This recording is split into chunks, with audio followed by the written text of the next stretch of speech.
Hi, I'm Richard from EVs Beyond, and today I'm at the Everything Electric show by Robert Llewellyn's Fully Charged in Sydney, Australia. This is a huge electric show. It's actually a global show. They run them all around the world. And today is the second running in Sydney. There's lots of people waiting to get in. So before they do, I'm going to do a quick run around and give you a little bit of a walkthrough and a talk about what's on here at the show.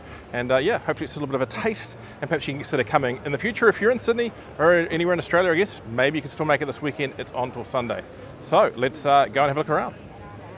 Right, so let's enter into the show. And along this kind of entry, we've got the NRMA over here. Got a whole pile of charging options lining up already through here. Origin, an Australian power supplier. If we come over here, they have the electric alley section. So this is a whole pile of electrified product that's available in the market. Some of it we've got in New Zealand.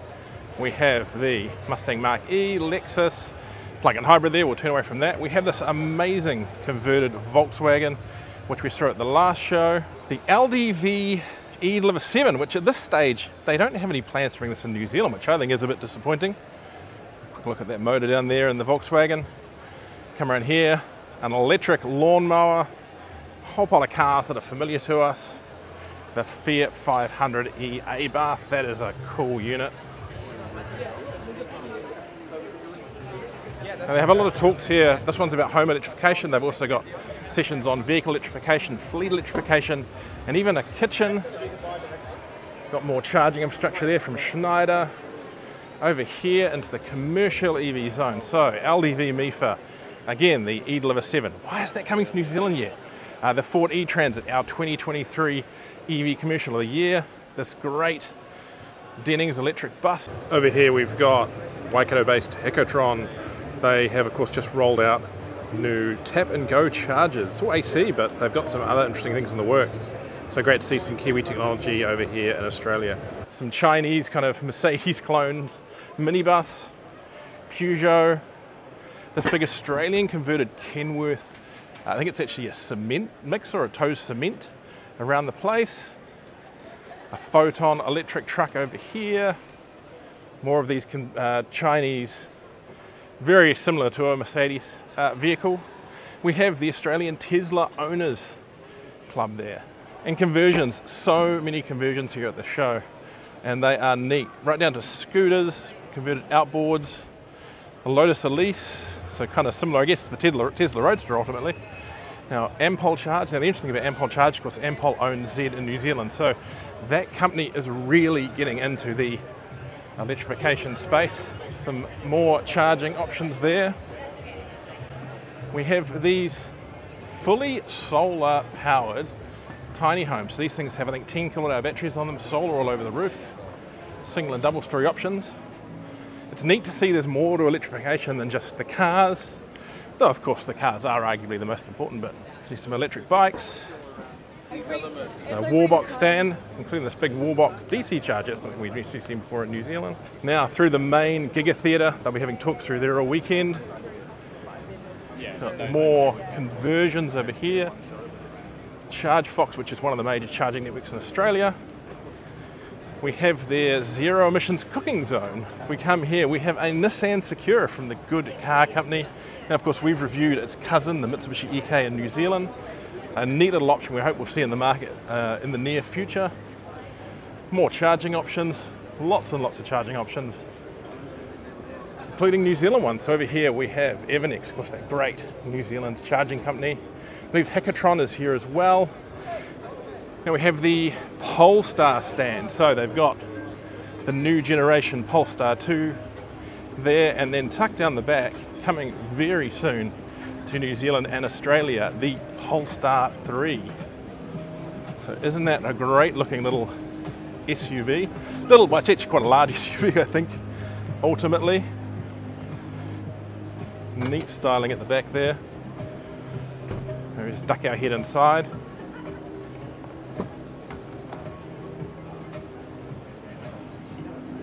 Big screens. Let's look at some of the spec there. 380 kilowatts of power, a 111 kilowatt hour battery. That is a big battery. So ignore my comment, this was a small SUV. This is a big SUV with a lot of range. What are we saying here? 560 kilometers WLTP. Have EV, another one of the great big charging networks developing over here in Australia. The ABB stand. ABB, of course, great EV technology. We see a lot of them in New Zealand.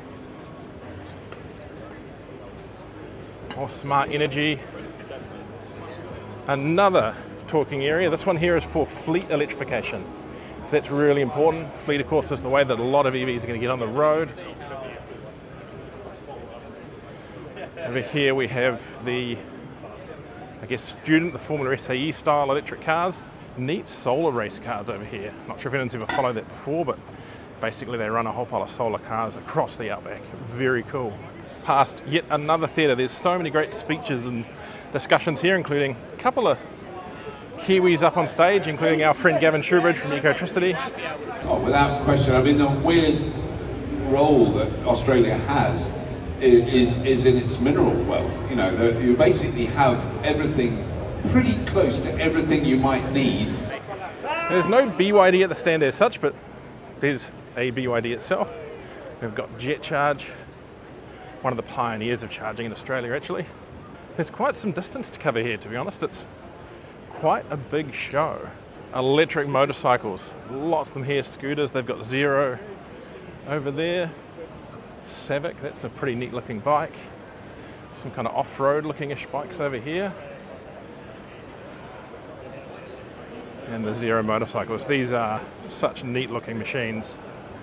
Over here we have, yeah, I've got some interesting opinions on those. Those are E-Deliver 3s dressed up to be Australian vehicles, but that's just my opinion, I guess.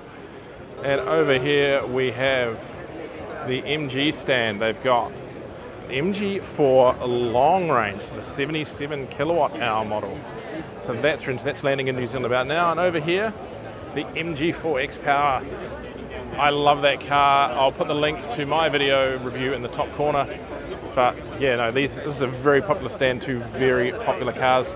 And look forward to hopefully a range test on that MG4 77 very soon. More EV leasing options there. They're really big on novated leases for in Australia for these items. Now we have the Peugeot stand. So they have the E2008, a couple on there. They've got a Peugeot van over in the background. That'll be the E-Partner. Quite a big stand there for Peugeot. Now we've got some interesting stuff over here. We have the new Renault Megane E-Tech. Now I believe there's a test model of these in New Zealand, but I haven't heard any confirmation as to when we will see them land on the market. But interesting vehicle there. I think fairly sizable range and specifications. If I go over here to the sheet, I think we're looking at a 60 kilowatt hour battery, WLTP of 454, 160 kilowatts of power and 300 newton meters of torque, DC charging up to 180. So if only we convince Renault New Zealand to bring them in over here, that would be great. And over here we have the second generation Kangoo E-Tech. I suspect we've got more chance of seeing that coming to New Zealand than we do the other one. Now over here we have the GWM Aura. It's a rather funky sports model they've got here. The coloured wheels and brakes and colour treatments in the interior. It's a car that I think deserves more success in New Zealand than it has so far. I think they've perhaps taken a step back with having to rebrand. We have the electric version of the Hyundai Mighty Truck. Now I know these are in New Zealand. Hyundai stand, of course these guys are really big on their EVs. We've got Ioniq 6, Ioniq 5, the Kona EV, which technically hasn't landed in New Zealand yet, but is on its way. This is likely to be a very popular car, like the first generation one. And just while we're on Hyundai, we've got the big ride and drive section over here. So there's lots of cars available to drive. But interestingly, tucked in here is the N version of the Ioniq 5. That looks like it could be a really cool vehicle to drive. Lots of power, really solid handling, I gather too. Maybe like a certain other Korean performance EV, the ability to perhaps shred a few rear tyres. So one of the great things about this event, and I think it's really key to it, is they just have so many cars available for test drive, and they'll put through thousands of hours of people out on a fairly big circuit here trying out EVs, because as we all know, getting someone behind the seat or behind the wheel of an EV, it's a great way to get them engaged. Now over here we have Genesis. Again, I gather they've tested these cars in New Zealand, but as yet I'm not sure they've established there's the demand for them, but these are neat looking things, especially this one here in the white, kind of flat white paint. Really unique interior, very closely related to, of course, the Hyundai product. So basically, same kind of drivetrain specs as the higher end Ioniq 5s and so forth. I think this one has a 394 kilowatt max output. That is one heck of a performance car. And over here we have the larger luxury GV90 luxury kind of SUV model. Very premium. Probably not cheap. More cars for the ride and drive over here. They've literally installed charging all over the building to keep all these cars powered up, which is pretty impressive. If we come around this side. Now over here we have the Audi stand for the Q4 e-tron, a RS e-tron GT, oh, the Q8 Sportback. There you go. So that's kind of the next generation of the original e-tron Sportback. Here, with its little brother over there. Walk through the back of the Peugeot stand. We've got the back of the Peugeot e-partner there. And I guess the kind of last area of the day is the BMW stand. So one of the cars that's interesting here, they've got the i4, but you got one of those to rent while I'm here in Australia. They've got the iX1, but they've got a car we haven't seen in New Zealand yet, and that's the iX2. So this is kind of the more aggressive, sporty coupe SUV version of the iX1. And it's a pretty neat looking thing. These impressive screens in here. Very BMW, of course. Love the detail on the steering wheel there. And if we come around the back, got that really sporty, aggressive thing there. So it is kind of like a small to medium electric SUV, but just in a somewhat more aggressive sports form. So yeah, really cool. I really like the front on this car. You guys are hiding. So that is, oh look, there's an EV9 there. We'll finish with EV9. So that is fully charged, well, it was fully charged live. It's now everything electric Australia. It is a really great show.